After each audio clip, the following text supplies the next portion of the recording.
Hello, this is Eric from labofcoding.com. In this video, I'll give a high-level overview of the various resources that you can use to download, install, and set up Python in your system. Because to work with Python, we must first have Python in our system. So the Python website, www.python.org, has excellent instructions on how to download and install Python in your machine. Be it you're working on a Mac, using Windows, or using a Linux-based system. There are excellent instructions for how to do that. Again, another source that you can use to find instructions and guidelines on how to install Python is the Hitchhiker's Guide to Python. That is docs.python-guide.org.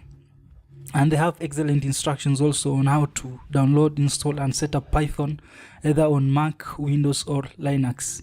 So use these resources to install and set up Python in your system. But if you run into any problem, you can easily Google your way around. Most of the problems that you'll encounter, probably someone else has encountered, and there is an answer somewhere in the web. So that's it for this video. We'll pick it from here in the next. Thanks for watching.